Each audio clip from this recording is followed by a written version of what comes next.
ایک تابعی بزرگ تھے حضرت ابو عبدالرحمن فروغ صاحب تاریخ بغداد نے لکھا ہے وہ جہاد پہ چلے گئے، 30,000 دینار اپنی بیوی کو جاتے دفعہ دے گئے، کہنے لگے لو پاس رکھ لو، اور بیٹا بھی ماں کی گود میں ہی تھا، کچھ نے لکھا پیدا ہو چکے تھے، کچھ کا کہنا ہے کہ ان کے جانے کے 1-2 ماہ بعد بیٹے کی ولادت ہوئی، اور بیٹے کا نام کیا ہے؟ ربیعہ بن ابو عبدالرحمن، اور یہ بیٹے وہ ہیں جو حضرت امام مالک جیسے لوگوں کے استاد ہیں، حضرت حسن بصری جیسے لوگوں نے ان سے پڑھا، خود جہاد پہ چلے گئے۔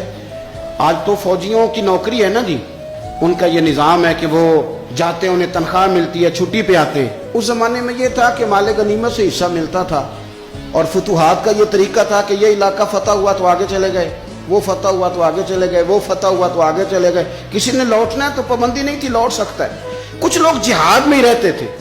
حضرت ابو عبدالرحمن فروغ 27 سال جہاد میں رہے، 27 سال۔ یہاں تو خاوند باہر ہو تو بہت ساری عورتیں کہہ دیتی ہیں کہ تیرے ابے نے تو صرف پیسے کمائے، مصیبتیں تو ساری میں نے دیکھی ہیں، معاذ اللہ۔ بعض جگہ، سب نہیں لیکن بعض جگہ کہہ دیتی ہیں کہ وقت تے سارے میں کیتے۔ 27 سال شوہر چلا گیا، واپس ہی نہیں آیا، 30,000 دینار دے کے چلے گئے۔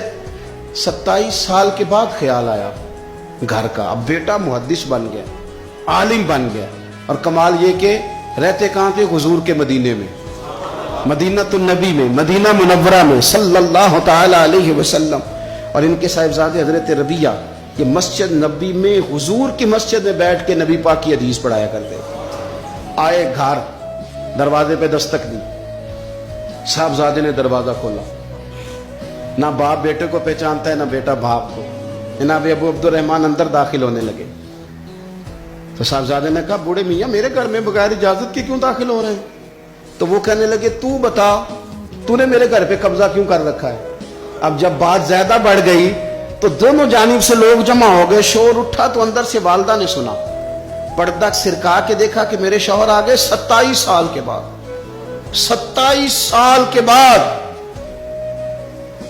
آپ اپنے صاحبزادے سے کہنے لگے بیٹا ان کو اندر آنے جو، تمہارے والد ہیں۔ بڑا روئے باپ بیٹا، بڑا روئے۔ ماں اور بیٹے کی محبت کا بھی اندازہ نہیں، پر قرآن پاک پڑھے نا تو 2 مثالیں باپ اور بیٹے کے پیار کی بھی ملتی ہیں۔ ایک حضرت یعقوب علیہ السلام کا جناب یوسف سے پیار، اور ایک حضرت ابراہیم کا حضرت اسماعیل سے پیار، اور جناب اسماعیل کی جناب ابراہیم کی فرما برداری کی مثال، اس کا بھی جواب کوئی نہیں۔ باپ اتنا رو رہے ہیں اور بیٹے کی یاد میں، اس کا بھی اندازہ کوئی نہیں کر سکتا۔ باپ بیٹا مل کے بڑا روئے۔ عصر کی نماز کا وقت ہو گیا، حضرت ربیعہ جو محدث ہیں وہ وضو کر کے مسجد شریف چلے گئے۔ یہ ابھی چونکہ سفر سے آئے تھے، انہوں نے کھانا وانا کھایا، تھوڑی دیر بیت گئی تو یہ نہیں پوچھا پیچھے حال کیا رہا، پوچھتے ہیں اپنی بیوی سے میرے 30,000 دینار کہاں ہیں؟ تو اہلیہ کہنے لگی مسجد جائیں نا، حضور کی مسجد میں عصر پڑھ کے آئیں، پھر میں بتاتی ہوں پیسے کہاں ہیں۔ حضرت ربیعہ نے امامہ باندھا، جبہ پہنا، حضور کی مسجد میں بیٹھے اور حدیث پاک کا درس دے رہے ہیں۔ سامنے حضرت حسن بصری جیسے، امام مالک جیسے لوگ بیٹھے ہیں۔ حضرت ابو عبدالرحمن فروغ جو ان کے والد تھے، عصر کی نماز پڑھ کے نا تو پوچھتے ہیں ایک شخص سے، یہ کون ہے نوجوان کالی داڑھی والا، عمر زیادہ نہیں پر کس طرح شوق سے حضور کا دین بیان کر رہا ہے، کون ہے؟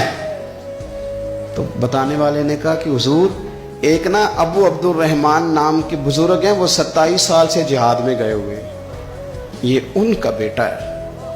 یہ سنا کہ میرا پتر اتنا بڑا عالم، چھم چھم آنسو گئے، داڑھی بھر گئی آنسو، حضور کی مسجد میں تشکر کے آنسو، خوب روئے، خوب روئے۔